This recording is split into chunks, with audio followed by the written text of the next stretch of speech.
Hello everyone, welcome back you all in my YouTube channel Ramakrishna math zone.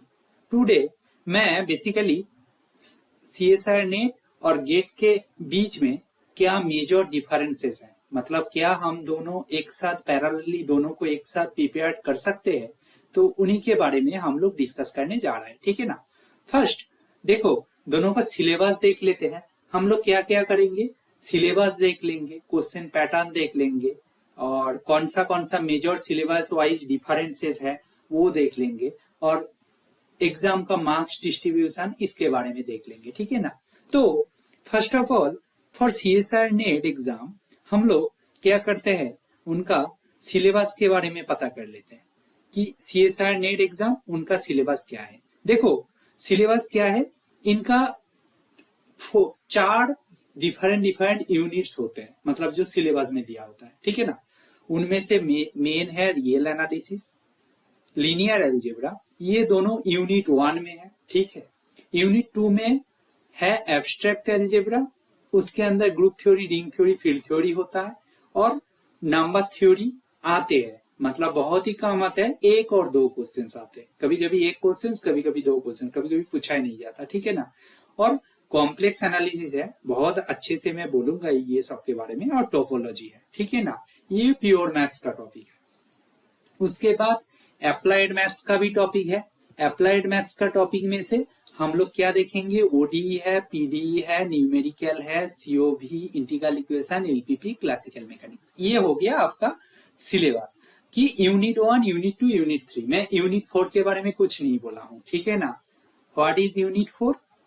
Unit 4 में क्या है, probability and statistics है, जो maximum maths वाले स्टूडेंट छोड़ देते हैं ना, तो उसके ऊपर ज्यादा भरोसे में नहीं रहते, क्योंकि जो स्टैट्स वाले हैं उनके लिए वो पोर्शन है। हम लोगों का उतना डेप्थ नॉलेज होता नहीं है, तो इसीलिए नहीं बनता।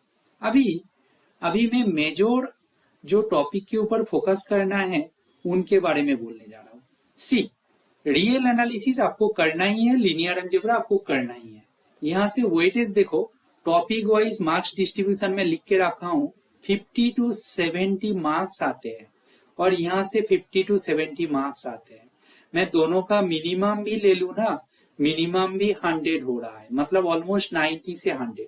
बट इनमें से आपको पूरा का पूरा ऑल क्वेश्चंस तो अटेंड नहीं हो पाएगा, बट आप लीनियर और रियल में से 85 के आसपास मार्क्स लेके आ सकते हो, आपका अच्छा डेप्थ है तो। कितना नंबर ऑफ क्वेश्चंस आते हैं, 15 to 20 क्वेश्चंस, 15 to 20 क्वेश्चन, मतलब एवरेज मान के चलिए आप 14 भी आ सकते हैं टोटल। तो ठीक है ना। यूनिट 2 में एब्स्ट्रैक्ट अलजेब्रा है, कॉम्प्लेक्स एनालिसिस है, ये दोनों को छोड़ना मत।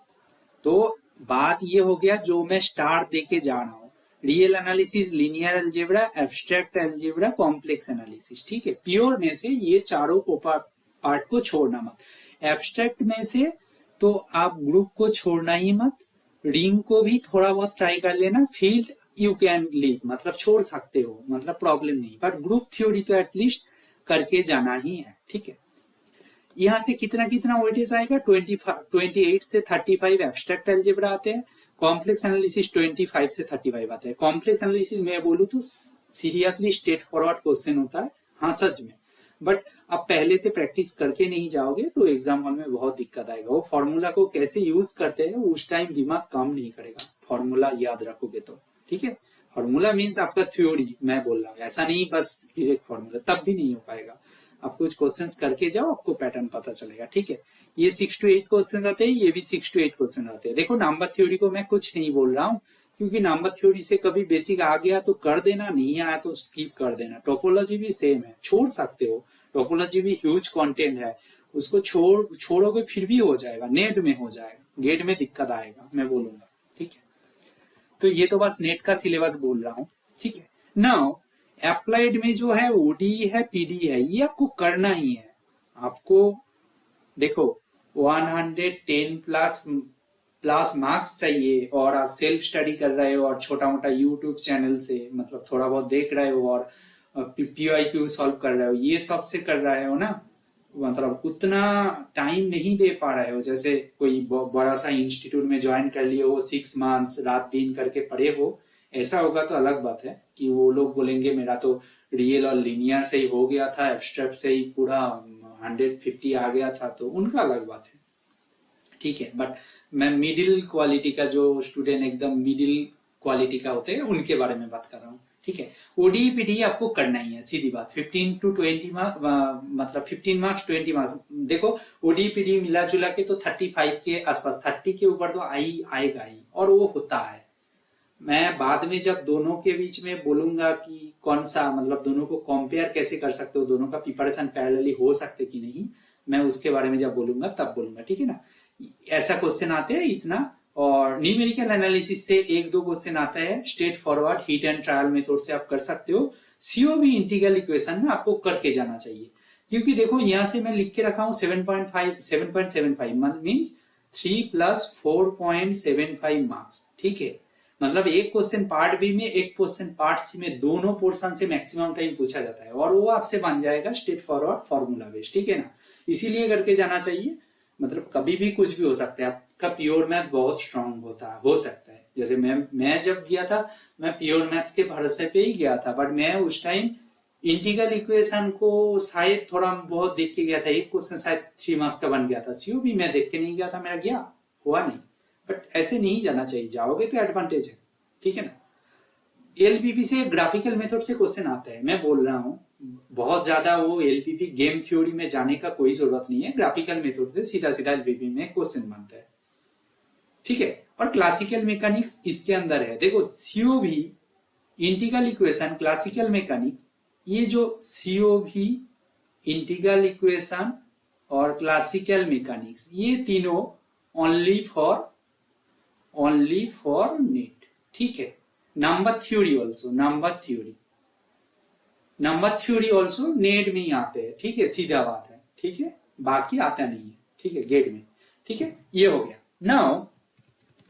नाउ नेक्स्ट देखो, यह से क्वेश्चन पैटर्न क्या है। देखो टोटल पर डे में एप्टीट्यूड आता है। देखो सीएसआर नेट में अल्टरनेटिंग क्वेश्चन बहुत है। 20 क्वेश्चंस दिया जाएगा, उनमें से आप मैक्सिमम 15 कर सकते हो। मैक्सिमम पर डे में आपके पास 15 क्वेश्चन ही सबमिट होगा। कंप्यूटर मतलब सीबीटी बोर्ड में एग्जाम होगा ना, तो आपका एग्जाम में 15 से ज्यादा क्वेश्चन सबमिटेड नहीं हो पाएगा। मैक्सिमम 15, 2 मार्क्स का है तो 30, मैक्सिमम 30 मार्क्स कर सकते हो। बट टोटल मार्क्स कितना आते हैं, इधर ब्रैकेट में लिख रहा हूं, टोटल मार्क्स कितना आते हैं, 40 मार्क्स का आते हैं इधर पर डे, तो आप 30 मैक्सिमम कर सकते हो। बट यहाँ पे नोटिस करना नेगेटिव है 0.5, 1 मार्क्स के लिए 1/4 नेगेटिव, ठीक है। 1 मार्क्स के लिए 1/4 नेगेटिव होगा, ठीक है। पार्ट बी जो है ये सब्जेक्ट का है, मतलब रियल एनालिसिस, लीनियर अलजेब्रा से स्टार्ट करके प्योर अप्लाइड स्टैटिस्टिक्स मिला जुला के टोटल 40 क्वेश्चंस आएगा। उनमें से आप मैक्सिमम 25 कर सकते हो। ईच क्वेश्चन 3 मार्क्स का है, टोटल मैक्सिमम 75 कर सकते हो। यह भी नोटिस करना 0.75 पर क्वेश्चन नेगेटिव है। आप क्वेश्चन को अटेंड नहीं करोगे तो 0, मतलब कोई नेगेटिव नहीं है। बट अटेंड करे हो, गलत हुआ तो माइनस हो जाएगा इतना मार्क्स एक क्वेश्चन के लिए। पार्ट ए में 0.5, पार्ट बी में 0.75, ये बहुत वाइटल है, बहुत वाइटल है। पार्ट सी में देखो आपके पास क्वेश्चन ही क्वेश्चन है। अच्छा इसको देख लेते हैं, ये क्या होगा, 40 × 3 मार्क्स, क्या 120 मार्क्स। 120 मार्क्स का क्वेश्चन है, 75 मैक्सिमम अटेंड कर सकते हो, ठीक है। ये जो ब्रैकेट में अभी ऐड कर रहा हूं, इसका मतलब टोटल कितने मार्क्स का आते हैं वो कैलकुलेट हो जाएगा, ठीक है ना। तो ये हो गया। नाउ ये 60 क्वेश्चंस पूछा जाता है, उनमें से बस आपको 20 करना है। बट यहाँ पे ध्यान रखना 30 क्वेश्चंस, अच्छा 25 क्वेश्चंस मान लो, 25 क्वेश्चन फ्रॉम स्टैट्स, मतलब प्रोबेबिलिटी स्टैटिस्टिक्स से 25 क्वेश्चंस आएगा, ठीक है, मतलब ऑलमोस्ट ऑन एन एवरेज। बाकी 35 में से आपको 20 ढूंढना है, ठीक है ना। मतलब अब मैं मान रहा हूं कि आप प्रोबेबिलिटी स्टैटिस्टिक्स उतना करते नहीं हो, 1-2 स्ट्रेट फॉरवर्ड आएगा तो, ठीक है। 20 क्वेश्चन कर सकते हो, ईच क्वेश्चन 4.75 मार्क्स। ये MSQ है, मल्टीपल सिलेक्ट क्वेश्चन। एक क्वेश्चन का एक्शन मतलब ऑप्शन में चारों ऑप्शन दिया होगा, चारों से ही हो सकते, 2 हो सकते, 3 हो सकते, यूनिक सॉल्यूशन भी हो सकता है। टोटल मैक्सिमम 95 लेके आ सकते हो, बट 60 इंटू 4.75 कर लीजिएगा, कितना होगा मीन्स 255 ऐसा कुछ हो जाएगा ना। तो ये मान लीजिएगा आप, और कुछ होगा क्या, मतलब और होगा शायद 285 ऐसा कुछ होगा ना, सीधी बात है। तो इतना टोटल इतना मार्क्स का क्वेश्चन आ जाते हैं, ठीक है 285 होगा आई थिंक, पता नहीं, कैलकुलेट कर लेना। तो ऑलमोस्ट 445 मार्क्स का क्वेश्चन आते हैं टोटल मार्क्स। आपको स्टैट्स नहीं करके आते हो तो फिर भी आपका ऑलमोस्ट 3 मतलब कर सकते हो ना।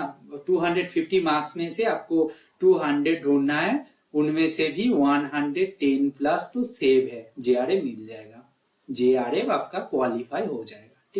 ठीक है मैं मानता हूं अभी भी मतलब ऑलमोस्ट सेव है, बट ये पार्ट के लिए कोई नेगेटिव नहीं है, क्लियर, ये पार्ट के लिए कोई नेगेटिव आपके लिए नहीं है, ठीक है ना। अभी गेट का सिलेबस देखो, गेट का जो सिलेबस है इनमें से कैलकुलस है, कैलकुलस में से देखो 2 वेरिएबल्स है प्लस वेक्टर कैलकुलस है, vector calculus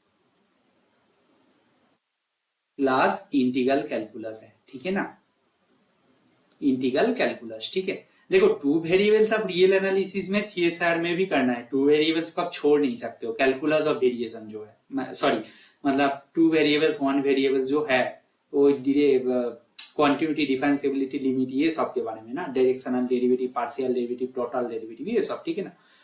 vector calculus extra है, मतलब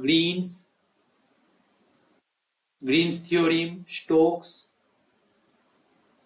एंड गॉस डाइवर्जेंस थ्योरी, ये सब मेनली है। बाकी तो आपको पता ही है जो डाइवर्जेंस, कार्ल, ग्रेडियंट, ये सब के ऊपर जो होता है, इरोटेशनल, सोलिनॉइडल, ये सब के बीच में से क्वेश्चन पूछा जाता है। इंटीग्रल कैलकुलस हाँ यस, यहां से आपके पास 8 to 10 मार्क्स का क्वेश्चन आते हैं, लीनियर अलजेब्रा से 8 to 10 मार्क्स, ठीक है, लीनियर अलजेब्रा से। तो आपको लीनियर अलजेब्रा कैलकुलस करना है, एक्स्ट्रा कौन सा पार्ट करना है, वेक्टर कैलकुलस, ये क्या है एक्स्ट्रा, ठीक है ना। ये ओनली आपको गेट के लिए स्पेसिफिकली करना है, नेट में आता नहीं है। रियल एनालिसिस आपको करना है, बट रियल एनालिसिस में मैं बोलूं ज्यादा कुछ आएगा नहीं। देखो sequence of function, series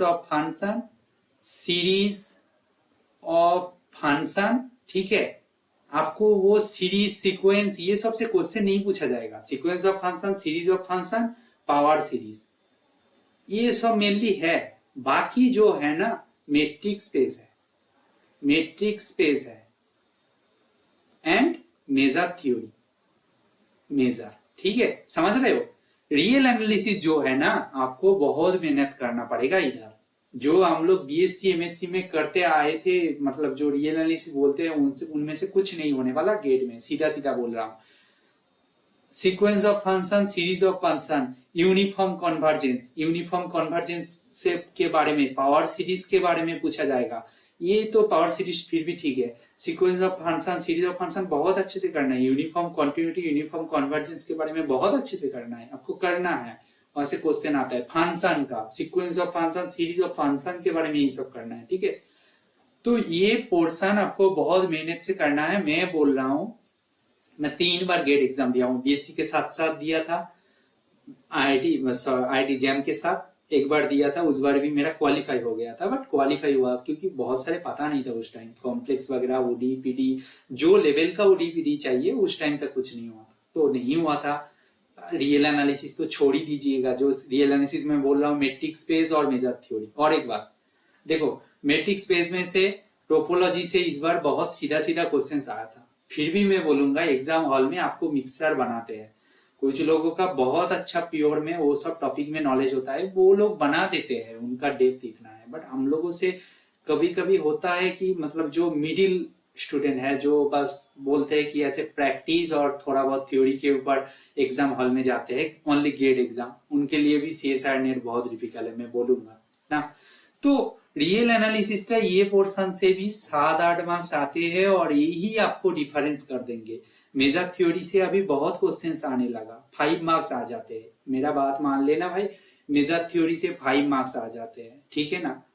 but वो बहुत वाइटल है, आपसे 2 क्वेश्चन, एक क्वेश्चन हो गया मतलब 2-3 मार्क्स आ गया ना, आपका रैंक सीधा सीधा 100 मतलब कम हो जाएगा, लेस हो जाएगा, मतलब जितना रैंक आने वाला था उनमें से 100 लेस हो जाएगा। बट एक्यूरेटली करना है, नेगेटिव खा गया तो गया ना।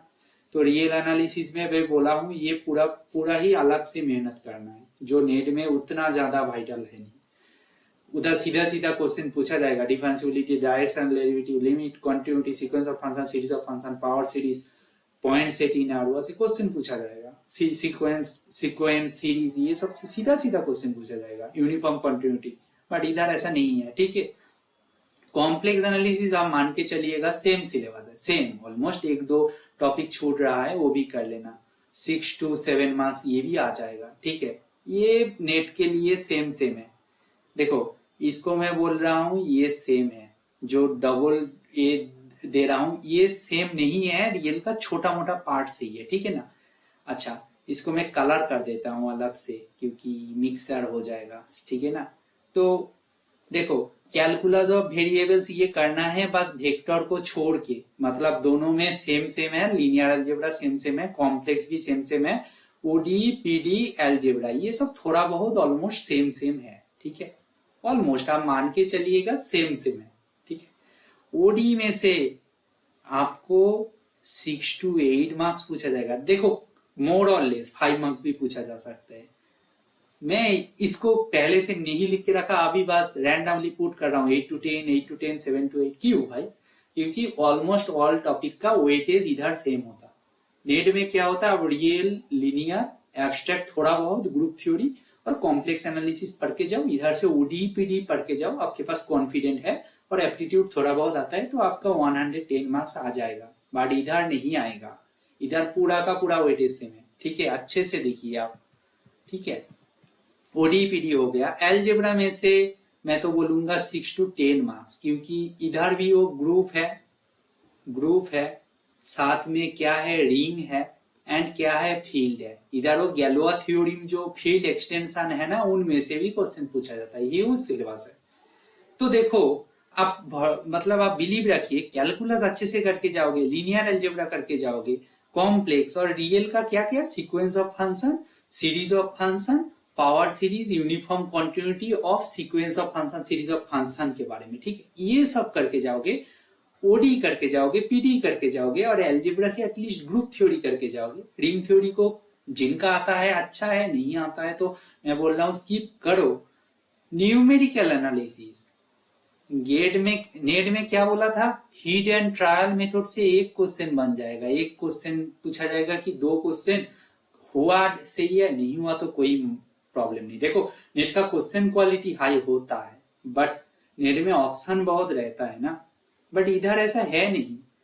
इधर से ना आपको 6 to 7 मार्क्स न्यूमेरिकल एनालिसिस से पूछा जाएगा, और आपको पूरा का पूरा सिलेबस कवर करना है, जो मैट्रिक्स के रिलेटेड है, जो इंटीग्रेशन के रिलेटेड है, जो डिफरेंशियबिलिटी के रिलेटेड है, जो एरर के रिलेटेड है, और सॉल्यूशन फाइंड करने के रिलेटेड है। ओडी के पूरा का पूरा कवर करके जाना है। कहां से आएगा नहीं बोल सकते, बट फिर भी बोलेंगे इंटीग्रेशन से एक क्वेश्चन आ जाएगा, और वो जो उसको क्या बोलते हैं, डिफरेंस मतलब क्या बोलते हैं, पॉलिनोमियल फाइंड करना, वहां से एक क्वेश्चन आ जाएगा, और मैट्रिक्स से आएगा, जो गॉस सीडल, गॉस जैकोबी से एक क्वेश्चन आ जाएगा। ऐसे आप मान सकते हो, ठीक है। तो न्यूमेरिकल एनालिसिस आपको करके जाना है, ये एक्स्ट्रा मेहनत करना है जो नेट में करना नहीं था। फंक्शनल एनालिसिस अभी मैं बोलूंगा लास्ट टाइम तो शायद 7 to 8 मार्क्स आया था, पहले 2-3 मार्क्स आता था। सोचो ये इतना इंक्रीज हो रहा है दिन मतलब डेली इंक्रीज हो रहा है, मतलब एवरी ईयर, ठीक है। ये 7 to 8 मार्क्स, ठीक है। इसको आप कर सकते हो, आप मेजर थ्योरी को छोड़ देना, बट फिर भी फंक्शनल कर सकते हो, क्योंकि ये लीनियर अलजेब्रा का एक्सटेंशन है, आप कर सकते हो, मतलब एक्स्ट्रा एफोर्ट देना है। बट इन जनरल मैं बोलूंगा calculus, linear algebra, complex analysis, थोड़ा बहुत रियल एनालिसिस, ओडी पीडी, और अलजेब्रा से group theory, numerical analysis and LPP. LPP से 6 to 9 मार्क्स, ठीक है। एलपीपी पूरा करके जाना है, एलपीपी एंड गेम थ्योरी। जो वो प्रॉब्लम होता है, जो मतलब मनी रिलेटेड जो प्रॉब्लम होता है, assignment problem and transportation problem ना, तो वो पूरा का पूरा कवर करके जाना है विथ शॉर्ट ट्रिक्स, मतलब कैसे उसको देखते हो, उसका आर्गुमेंट, उसका अंदर जो मैकेनिज्म चलता है उसको अच्छे से देख के जाना है, अदरवाइज नहीं बन पाएगा, ठीक है ना। तो एलपीपी न्यूमेरिकल एनालिसिस ऊपर तो बहुत बार रिपीट कर चुका हूं, टोपोलॉजी आप छोड़ सकते हो, ठीक है ना, छोड़ सकते हो, बट ये सब करके जाओगे आपका 45 प्लस मार्क्स बन जाएगा, और जो 100 से लेस, मतलब 100 से नीचे रैंक आने वाला है, ठीक है ना, मतलब 100 से कम रैंक आ जाएगा आपका, 45 मार्क्स आ गया तो मैं तो ये श्योर हूँ। क्वेश्चन का लेवल जितना हो गेट में ऐसा होता है, क्योंकि हम बोल रहे हैं गेट का क्वेश्चन क्वालिटी से सीएसआईआर का हाई होता है, हाई रहता है, बट गेट में भाई बोल रहे 40 के नीचे 100 रैंक आ रहा है, भाई गेट में कैंडिडेट भी बहुत कम है, ओनली 13K टू 14K। भाई सीएसआर में 45 टू 50 के कैंडिडेट्स होते हैं, समझ रहे हो, दोनों में ह्यूज अंतर है। और इनके थ्रू आपको जेआरए मिलता है एंड एलएस मिलता है, एलएस के मतलब लाइफ टाइम प्रोफेसर बनने का है, लाइफ टाइम है, लाइफ टाइम, ठीक है। और जेआरएफ जो है आपको बहुत पैसा देते हैं, ऑलमोस्ट 3 लाख के आसपास, और ये इंक्रीज भी हो जाएगा, फेलोशिप है, बट गेट कुछ नहीं दे रहा है भाई, पीएसयू में जॉब देते हैं, बट मैथ्स वालों के लिए पीएसयू मिलता नहीं है, समझ रहे हो, ठीक है ना। दोनों में से बहुत ये अंतर तो है, मतलब बहुत ही ह्यूज डिफरेंस है इस हिसाब से, ठीक है। मैं सिलेबस बोल दिया हूँ, मार्क्स डिस्ट्रीब्यूशन भी बोल दिया हूँ, ठीक है ना। क्वेश्चन पैटर्न मैं उनके लिए बोल दिया हूँ सीएसआर के लिए, बट गेट के लिए मैं अलग से लिख के रखा हूं, मतलब ऐसी फॉर्मेट में आता है। देखो 1 to 5, मतलब फर्स्ट जो 5 क्वेश्चन है वो 1 मार्क्स का, तो टोटल 5 मार्क्स, ठीक है। रुको कलर चेंज करते हैं, कलर चेंज करने से फायदा है, ठीक है ना। तो फर्स्ट जो 5 क्वेश्चन है तो 5 मार्क्स हो गया, एप्टीट्यूड का क्वेश्चन आएगा, इधर कोई ऑल्टरनेटिव क्वेश्चन नहीं है, टोटल 65 है, एंड ऑल आपको करना है, मतलब आप करना चाहते हो तो कोई ऑल्टरनेटिव नहीं मिलेगा, ठीक है ना, ऑल्टरनेटिव क्वेश्चन नहीं है। 1 मार्क्स 5 मार्क्स मिल जाएगा। दूसरा 5 क्वेश्चन एप्टीट्यूड में से टोटल 10 क्वेश्चन, स्टार्टिंग का 10 क्वेश्चन, फर्स्ट 5 क्वेश्चन 5 मार्क्स मिलेगा, क्योंकि पर क्वेश्चन 1 मार्क्स, ये 2 मार्क्स करके है 10 मार्क्स मिलेगा, टोटल 15 मार्क्स हो गया, ठीक है, क्लियर। नाउ 11 से 24, मतलब क्वेश्चन नंबर 11 से 24 तक एमसीक्यू ही मिलेगा आपको, पैटर्न में मिलेगा। मैं सीएसआर नेट के बारे में बोल देता हूं, पार्ट बी में 3 मार्क्स वाला क्वेश्चन मिलेगा, अभी सब कुछ रैंडम आने लगा, मतलब कौन सा टॉपिक में से क्या आएगा कुछ पता नहीं, क्योंकि पहले सबको पता था कि सीएसआर का जैसे लीनियर अलजेब्रा एक जगह में कंटिन्यूअसली लीनियर होता था, देन ग्रुप थ्योरी होता था, कुछ भी मतलब जो है सब एक साथ है, अभी मिक्सर करने लगे हैं, क्योंकि स्टूडेंट का टाइम उधर से कुछ होगा, क्योंकि कंपटीशन बढ़ रहा है ना, तो सीएसआर के बारे में वो एक टिप्स था, ठीक है। तो यहाँ पे 11 से 24 तक ये मैथ्स का ही क्वेश्चन है, एमसीक्यू होगा 1 मार्क्स करके, तो 14 मार्क्स, ठीक है। 25 नंबर क्वेश्चन से 35 तक ये 11 क्वेश्चन न्यूमेरिकल आंसर टाइप का होगा, ध्यान रखना। न्यूमेरिकल आंसर टाइप के लिए एक टिप्स अभी हर क्वेश्चन में बोलने लगे up to 2 decimal places, 2 decimal places. ये क्यों लिख रहा हूं भाई, 2 डेसिमल और 3 डेसिमल, ठीक है, आपको बोलने लगे, बट ना मैक्सिमम केसों में आपका जो आंसर होगा ना वो इंटीजर ही होगा, इंटीजर मतलब पॉजिटिव और नेगेटिव, मतलब जो होता है इंटीजर, ठीक है ना, इंटीजर ही होगा, बट आपको कंफ्यूज करने के लिए ऐसे बोल देते हैं 2 डेसिमल 3 डेसिमल तक लिखो, आप सोचने लगोगे। अभी जैम वाले गेट वाले दोनों ही ऐसा स्टार्ट कर दिया, बी केयरफुल, आपके ऊपर एनफ कॉन्फिडेंट है तो उसको तुरंत लिख देना, उसको कॉन्फ्यूज होके आपका इजी आसान क्वेश्चन उसके पीछे टाइम मत खराब करना, कैलकुलेशन के ऊपर कॉन्फिडेंट है तुरंत लिख देना, ठीक है। तो ये 11 मार्क्स आ जाएगा। क्यू है एमसीक्यू है, बट ये 2 मार्क्स वाला एमसीक्यू है, इधर नेगेटिव है, इधर नेगेटिव है, देखो न्यूमेरिकल आंसर टाइप पे नो नेगेटिव, ठीक है। बट ये जो था 1 मार्क्स क्वेश्चन के लिए 1/3 नेगेटिव है, एप्टीट्यूड में भी है, यहाँ पे नेगेटिव है, यहाँ पे नेगेटिव है। ये जो एमसीक्यू है, एमसीक्यू में नेगेटिव है, जो राइट टिक दे रहा हूं वो नेगेटिव है, एप्टीट्यूड पूरा नेगेटिव है। एमसीक्यू में है, ये वाला एमसीक्यू में है 2 मार्क्स में, एम मतलब 2/3, मतलब एक क्वेश्चन गलत कर दोगे तो 0.67 मार्क्स निकल जाएगा। बी केयरफुल, गेट में ये होता है, बहुत नेगेटिव होता है। मेरा every time 3 question marks negative गया, फिर भी 300 के आसपास इस बार रैंक आया। तो मतलब बहुत अच्छा प्रिपरेशन था, वेरी बैड लक, क्या कर सकते हैं यार। बहुत सारे straight forward calculation based formula based question एक साइड में गलत हो गया, कुछ नहीं कर सकते, वो होता है, मतलब मान लेते हैं। मैं तो ऐसे बोलूंगा, मेरा जब जेआरएफ हुआ था 111, ठीक है, ये 111 मैं बोलूंगा लाख के थ्रू मिल गया, मतलब मानना चाहिए। क्योंकि देखो एक क्वेश्चन गलत हो गया तो 108 आ जाता, मतलब मैं मान रहा हूँ 3 मार्क्स का, ठीक है ना। तो एक बट काट ऑफ क्या था 108.26 ऐसा कुछ था, ठीक है। तो मेरा जाता, तो सोचो इसको ही लाग बोलते हैं ना, लाग मीन्स थोड़ा बहुत आपके फेवर में हो जाए।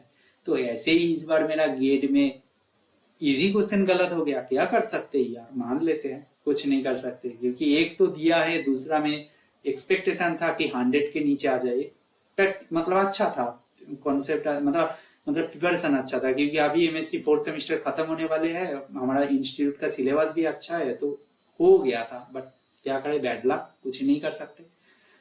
ये 42 से 54 तक एमएसक्यू है, ठीक है ना। एमएसक्यू है, यहाँ पे नो नेगेटिव, ठीक है, नो नेगेटिव, यहाँ पे नेगेटिव नहीं है, आप करो, एमएसक्यू है, पूरा का पूरा जितना ऑप्शन, 2 ऑप्शन सही है, 3 ऑप्शन सही है, 4 ऑप्शन सही है, कि यूनिक आंसर है, आपको सही लिखना है, अदरवाइज 0 ही मिलने वाला है, तो इसीलिए नेगेटिव नहीं है। और ये न्यूमेरिकल आंसर टाइप, यहाँ पे भी नेगेटिव नहीं है। बट आपको न्यूमेरिकल आंसर टाइप आपको लिखना है, तो आप गेस नहीं कर सकते हो ना, गेस कर सकते हो, कभी कभी होता है वो, उसको नहीं, मतलब हम लोग, मतलब उसको मतलब काउंट ही नहीं करते। कि लाख तो किसी का एग्जाम हॉल में शायद फेवर ही नहीं करता, मेरा तो बिल्कुल नहीं करता। न्यूमेरिकल आंसर टाइप 2 मार्क्स, देखो टोटल काउंट करके देखो 100 मार्क्स आने वाले हैं 65 में से। तो क्या करना है भाई, तो क्या करना है, ठीक है ना। 100 में से 65 क्वेश्चन है, 100 में से आपका 45 के ऊपर आ गया, 45 मार्क्स आ गया, तो आपका 100 लेस देन 100 होगा, 100 से नीचे आपका रैंक मतलब आने वाले हैं, ठीक है ना, रैंक आ जाएगा, कॉन्फर्म है, आते हैं। और कभी कभी तो बहुत अच्छा रैंक आ जाते हैं, 30-40 भी आ जाते हैं, 44-5 में से, ठीक है ना। तो बात ये हुआ अल्टीमेटली, देखो दोनों प्रिपरेशन पैरेलली चलता है। बट जो एमएससी करते करते कि थोड़ा बहुत एक्स्ट्रा टाइम निकाल के प्रिपरेशन कर लेते हैं ना, आप समझ रहे हो पूरा डिस्कशन में से ये तो क्लियरली समझ रहे हो कि नेट के लिए जो जो टॉपिक को आप हल्के में ले सकते हो, गेट में उसको नहीं ले सकते हो। इसीलिए बहुत टीचर्स बोलते हैं यूट्यूब में, आप मतलब किसी का कुछ नहीं बोलना, बट सच तो ये आप मान लोगे, दो एग्जाम एक साथ दे दीजिएगा, आप मान लीजिए, मतलब आपको मानना पड़ेगा कि बोलते हैं दोनों एक साथ प्रिपरेशन कर लोगे, दोनों में तकड़ा रैंक आ जाएगा। ऐसा नहीं है। जो लोग एमएससी के साथ साथ प्रिपरेशन करते हैं उनके पास उतना टाइम नहीं मिलता, वो नेट में जो जो टॉपिक मेजर आते हैं उनके ऊपर फोकस करेगा तो नेट गेट क्वालिफाई हो जाएगा। आई मीन गेट में 500-600 रैंक आ जाएगा, कि 300-400 भी आ जाएगा, उससे अच्छा कुछ नहीं होने वाला है, क्लियरली बोल रहा हूँ।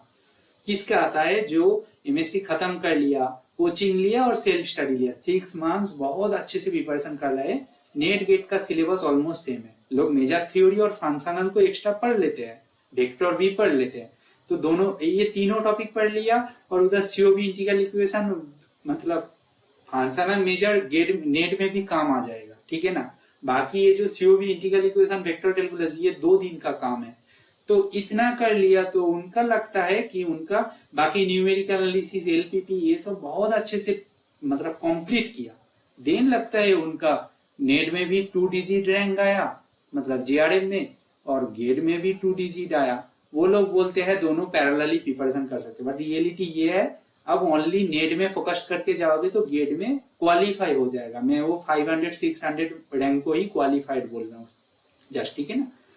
बट अब गेट में भी बहुत अच्छे से प्रिपरेशन करके जाओगे तो नेट में 80 मार्क्स आ जाएगा, 85-90 आ जाएगा, बट जाने के लिए मेहनत करना है। ठीक है ना, इतना ही था आज के लिए। Thank you.